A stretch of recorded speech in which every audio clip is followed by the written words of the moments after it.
Bismillah ar-Rahman ar-Rahim. Alhamdulillah. Wa salatu wassalamu ala Rasulillah. We continue reading from the 40 principles of the religion, the 40 fundamentals, Al-40 فصول الدين by Imam Al-Ghazali rahimahullah.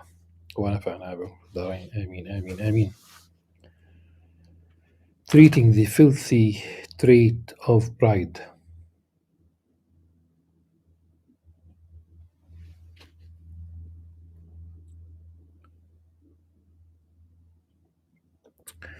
The summative treatment for curbing the filthy trait of pride is for a person to know himself, for he is at first a scattered sperm drop. In the end, he is a foul corpse.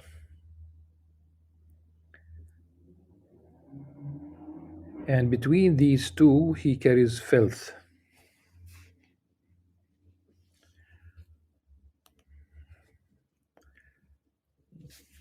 Filth is, Imam Al-Ghazali does specify, I would say, he carries feces. Like if you talk about, it is hidden, it is covered, it's in your colon, but that's what it is. He should understand the statement of Allah subhanahu wa ta'ala, قتل الإنسان ما أكفره من أي شيء خلقه من نطفة خلقه فقدره ثم السبيل يسره ثم أماته فأقبره. Man is destroyed. How ungrateful he is. From what thing did he create him? From a sperm drop he created him and then measured out his destiny. Then he facilitated the way for him. Then he causes him to die and buries him. Hence, Imam Al-Ghazali comments, he should know that he was created from the silence of non-existence, which is a really remarkable way of describing, even when you say before the Big Bang took place, before that first moment in existence, which is very fascinating. Of course, it's going to be silent. Of course, it's going to be silent. Astrophysicists could go back all the way to almost time equals zero, and then they stop. The believers and non-believers cannot really explain the, we say metaphorically, the birth of the universe. Of course, we say ex nihilo. We don't understand. But we know for sure that there wasn't. You can reverse the movement of these galaxies until they go back to a point from which basically they sprang in a fraction of a second. Extreme high speed, extreme temperatures. But Imam Al-Ghazali refers to that which was before. And before is also problematic because time only exists in relation to movement in space.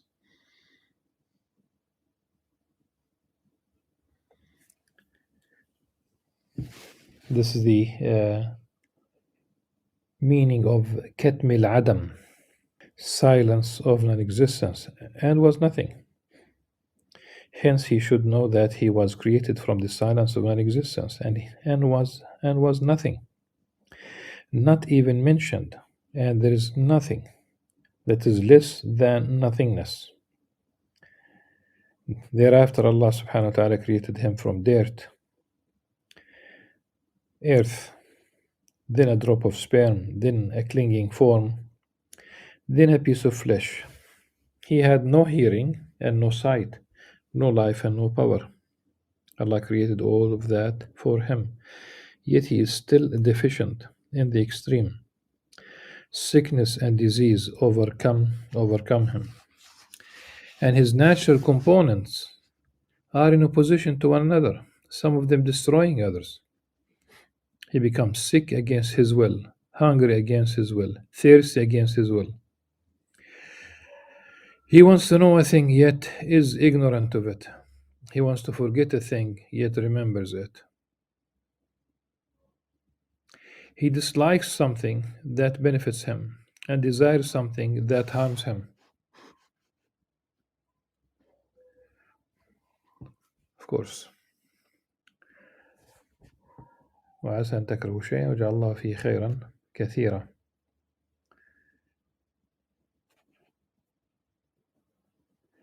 Not for a moment is he secure from losing his life, his mind, his health, or an organ or limb from his body. Not even for a moment he is secure. It takes 1 second. Then finally he dies. And is subjected to punishment and accountability. If he is from the people of hell, then a pig is better than him. So, in what sense does pride befit him when he is a lowly slave, possessed by another, and is unable to do anything? Hassan al-Basri, rahimahullah, said to someone who walked with a swagger, "This is not the walk of someone who has excrement in his guts." How does pride suit the one who has to clean waste of his body at least twice a day and has to carry it all the time? Again, carry it in his intestines. Treating pride by considering the object of pride. A detailed discussion of the treatment of pride must be in reference to what pride is taken in, which are 4 qualities. The first is knowledge. The Prophet ﷺ said, "The sickness of knowledge is conceit."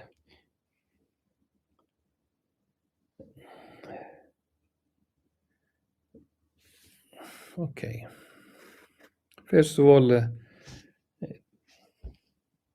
it's not really a hadith. So Ibn Subki said, "Lam ajid lahu isnadan." He could not find a chain of narrators for this particular phrase. But then again, the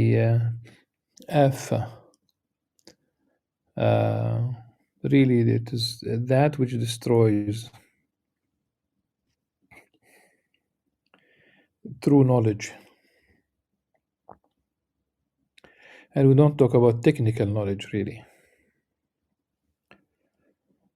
At any rate, it's not a hadith. And the next one, we'll talk about its chain of narrators. The Prophet ﷺ also said, do not be among the high-handed scholars, for your knowledge would not compensate for your ignorance.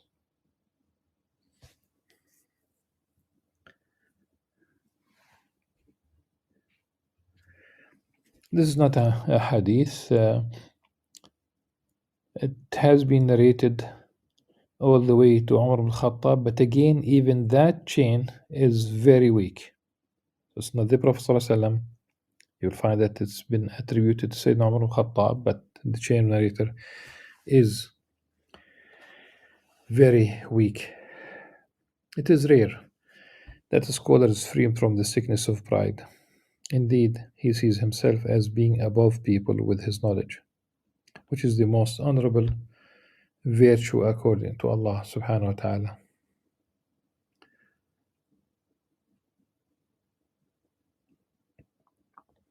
Sometimes he's arrogant with religion, regarding himself as superior to others, according to Allah subhanahu wa ta'ala. And sometimes he's arrogant concerning the world, regarding his right as an obligation on people, and being taken aback if they do not humble themselves to him. It is more fitting that this type of person he called ignorant. Real knowledge is that through which he knows his Lord and himself, the risk of his life ending in a bad state. And Allah subhanahu wa ta'ala's proof against him. Real knowledge is to pay close attention to the risk of his life ending in a bad state. Not to see any ignorant person without saying, perhaps he disobeyed Allah subhanahu wa ta'ala in ignorance. But I have disobeyed him with knowledge. Allah subhanahu wa ta'ala's proof against me is more firmly established. Abu Darda radiallahu anh said, whoever increases in knowledge increases in humility. Allah subhanahu wa ta'ala said to his Prophet sallallahu alaihi wasallam in the Quran, وَاخْفِضْ جَنَاحَكَ لِمَنِ اتَّبَعَكَ مِنَ الْمُؤْمِنِينَ. Be humble with whoever follows you from the believers.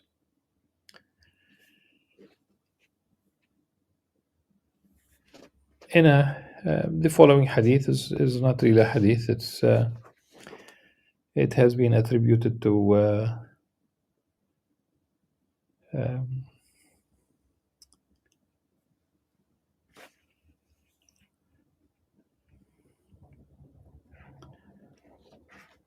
the Al-Abbas radiallahu anh.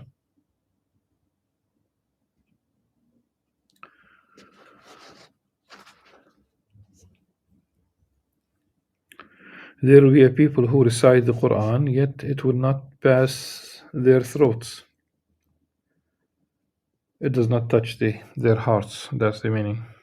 Despite the fact it's not a hadith, we'll just look at the meaning. They will say, we have recited the Quran, and who is more well versed in it than us? Who is more knowledgeable than us? Then he turned and said, these people are from you, O community of believers. These people are fuel for hell. The pious predecessors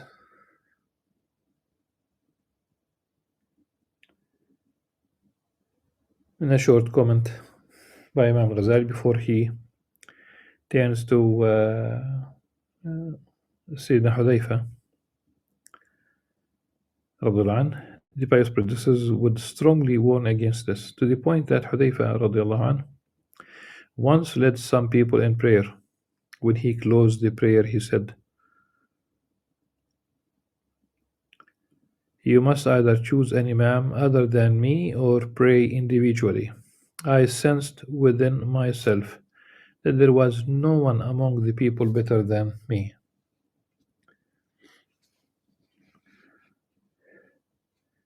Indeed, it's a test to be in any position, especially if Allah subhanahu wa ta'ala gifted you with a beautiful voice, memorization of the Quran, understanding the hadith, knowing the hadith, the interpretation, Quranic exegesis, enabled you to be eloquent, say that even the Imam is handsome, and that's a gift from Allah subhanahu wa ta'ala, a beautiful voice, then he might be tempted That's really the struggle with one's ego is daily. It's not once in a lifetime. A person should think how many Muslims looked at Umar radiallahu anhu before he converted to Islam and disdained him. The final deeds of Umar radiallahu anhu were what they were. Perhaps that Muslim who disdained him apostatized after the conversion of Umar. Thus, the arrogant one was from the people of hell, and the one who was viewed arrogantly was from the people of paradise. There is no scholar for whom it is not conceivable that his life will end in a bad state, and that the ignorant person's life may end in happiness.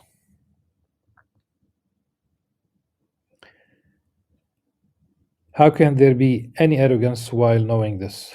The Prophet ﷺ said, a scholar will be brought on the day of resurrection and thrown in hell. His guts will be spilled out, and he will rotate around them like donkeys rotate around a handmill. The people of hell will gather around him and say, what is with you? He will say, I used to command good, yet I did not come with any, and forbid evil, yet I came with it. Is narrated by Bukhari and Muslim. What scholar is safe from this? What scholar is safe from that? Why does his fear not preoccupy him from being arrogant when Allah subhanahu wa ta'ala has said regarding Bal'am ibn Ba'ura, one of the greatest Jewish scholars of the people of the book in the past, distant past, of course, because he clung to his desires. فمثله كمثل الكلب إن تحمل عليه يلهث أو تتركه يلهث. His likeness is that of a dog. If you drive it away, it will loll out its tongue, and if you leave it alone, it will still loll out its tongue. He also said to the Jewish scholars, كمثل الحمار يحمل أسفارا. They are like donkeys carrying books, meaning the donkeys do not benefit from the books that they carry, no matter what the number is. And it should also be a warning to us, so that message could go in every direction. Beware of not benefiting from the books, or attribute anything to Allah subhanahu wa ta'ala that cannot be revelation. There are quite few places in the I would say the Old Testament, because it's not only the 5 book of Moses, but even that includes that group includes messages that must have been inserted over the centuries, millennia, in fact, that cannot be revelation. That's a long story. But in the book of Psalms, 137:9, the order to destroy the babies of the enemies against the rocks. I think it's blasphemous to attribute something like this to Allah subhanahu wa ta'ala. And it could be aiding, if people communicate the message and they try to justify it, and they could be aiding war crimes when done on a large scale. If one person does it, that's a crime. But if a whole people or a whole state is doing that, then definitely we talk about crimes against humanity. He should examine the reports that are related to concerning evil scholars until fear overcomes his pride. Pride remains in spite of this only for the one who is preoccupied with sciences, that are not beneficial for the religion, like debate, language, and others, or the one who is preoccupied with knowledge yet is filthy within, so his filth increases because of it. The second reason for pride is piety and devout worship. The devout worshipper is not devoid of inward pride.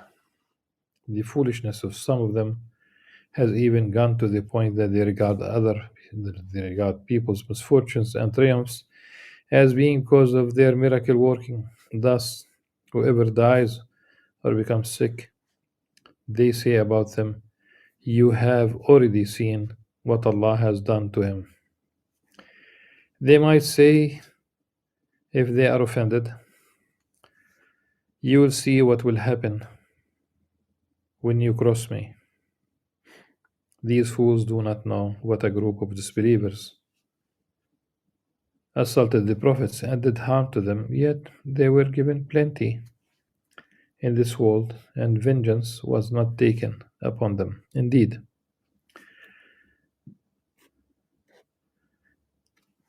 you don't know what's in store for them.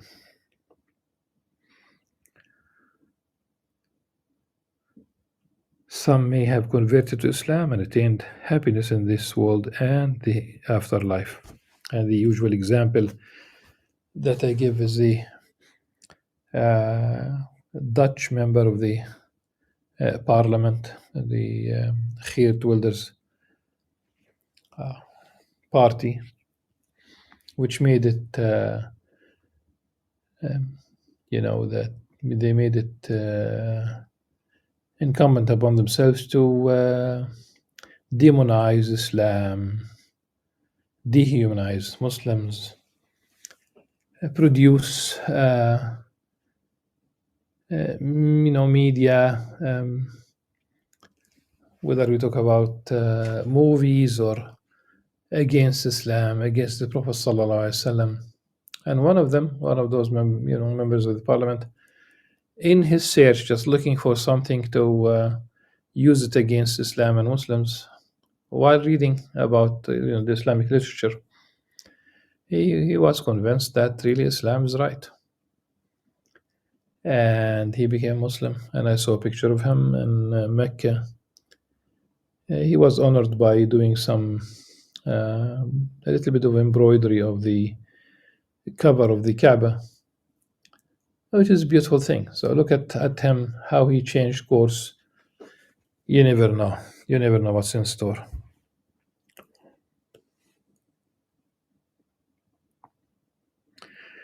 So it is as if they see themselves as superior to the prophets, and those that offend them are more despicable than the disbelievers.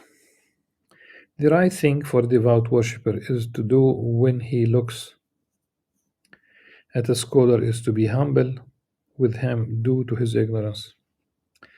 If he looks at an open sinner, he should say, maybe he has an inner trait that covers his outer acts of disobedience.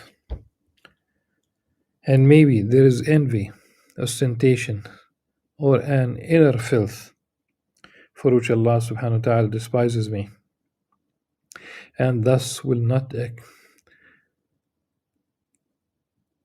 accept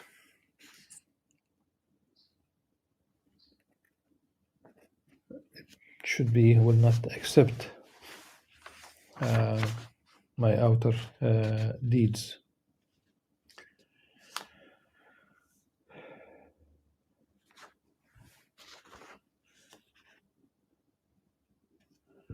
Yeah, it should be accept.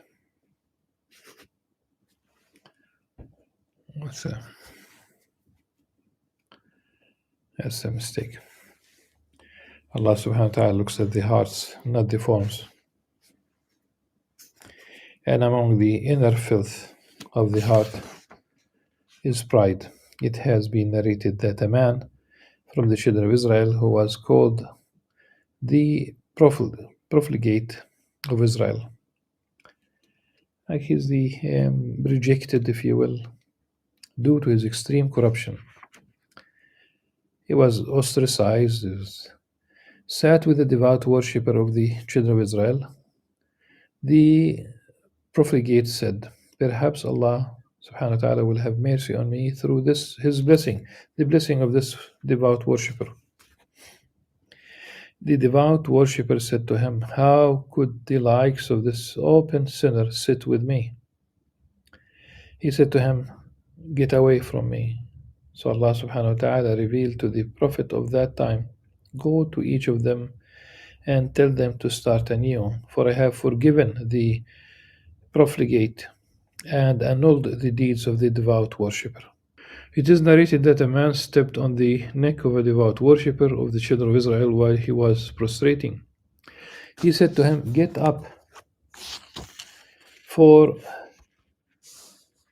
by Allah, Allah will not forgive you. So Allah revealed to him, O you who have sworn by me, to the contrary, it is you whom Allah will not forgive. And of course, it's more nuanced. It's more nuanced in Arabic. It's not only "O you who has sworn by me." أيها المتألي علي. That basically you are as if you are God, as if you are making a decision. You shouldn't. That's a problem. Of course, he has sworn by Allah Subhanahu wa Taala, but he also متألي. He is. Uh, it's not of his business to to he doesn't have the key to paradise and hellfire.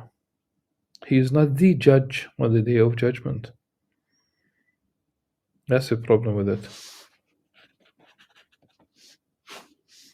Hence the smart ones are very careful about this and say what Ata Sulami used to say. Despite his extreme piety, whenever there was a strong wind or lightning, a storm, none of this, he would say, none of this afflicts people except because of me. If Ata were to die, he said, they would be freed from it. Someone once said on Arafat, Mount Arafah, in the vicinity of Mecca, I would hope for mercy for all of them, all the people who gathered there on the day of Hajj. Because Al-Hajj Arafah. Were I not here among them, he considered himself as an impediment to the general mercy, clemency by Allah subhanahu wa ta'ala. Examine the huge difference between someone who is sincere about his deeds and piety and thus fears for himself versus someone who grudgingly performs outer deeds that might not be free from ostentation and other ailments, then acts as though he is doing Allah subhanahu wa ta'ala a favor by his action. The third reason is pride about lineage. Its treatment is that a person examines his lineage, for indeed his father was a scattered sperm drop and his grandfather was dirt. His grandfather, not the immediate grandfather, meaning that his origin, he was created from dirt. There is nothing nastier than a drop of semen and nothing lower than dirt. Furthermore, the one who boasts of lineage is boasting about the qualities of other people, predecessors. If his forefathers were to speak, they would surely say, what's so special about you in particular? You are nothing but a worm in the urine of the one who has a good quality.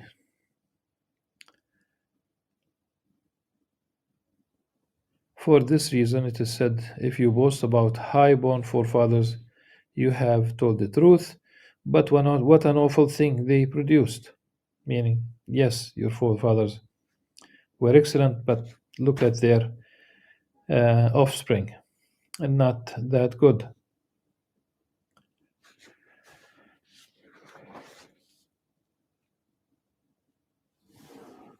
Not that good.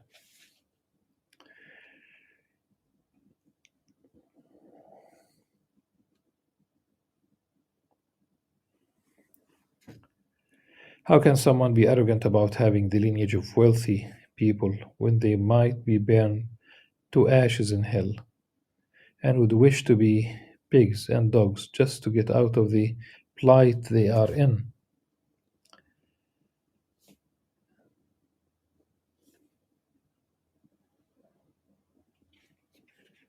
Um,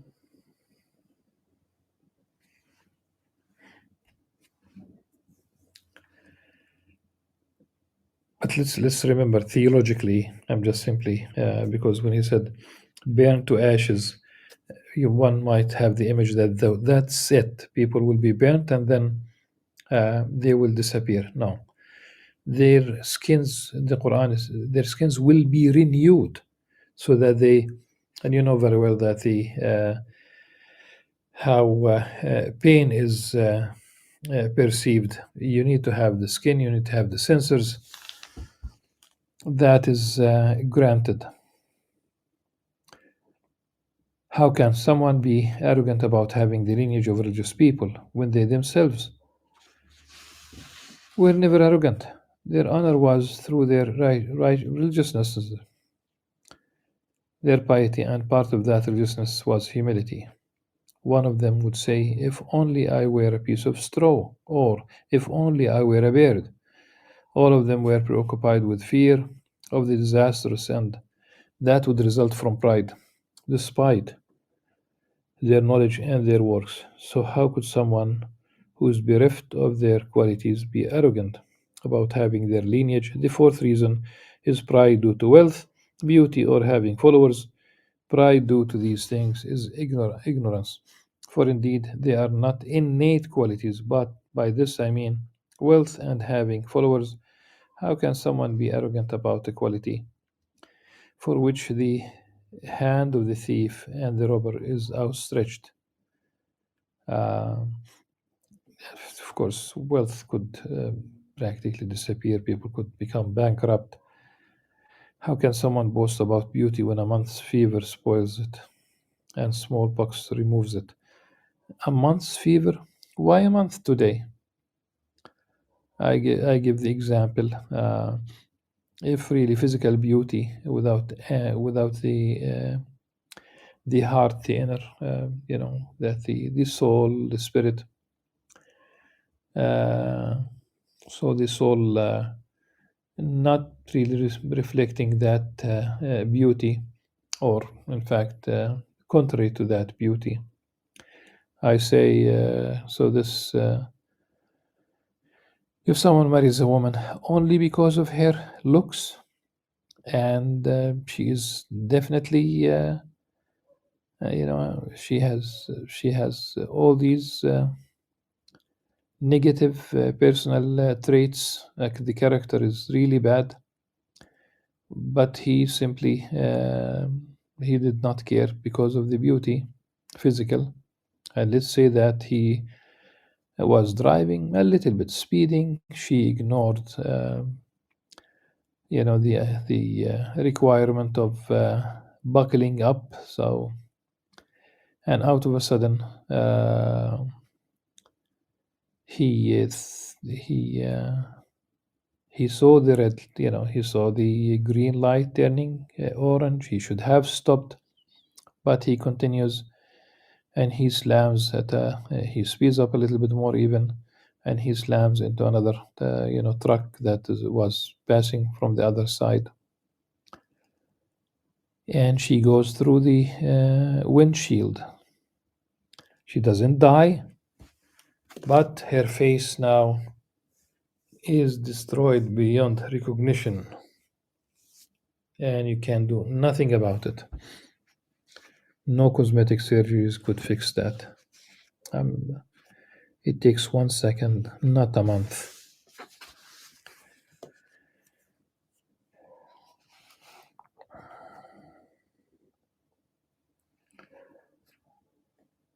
Really, if an attractive person were to think about the nasty mess within his body,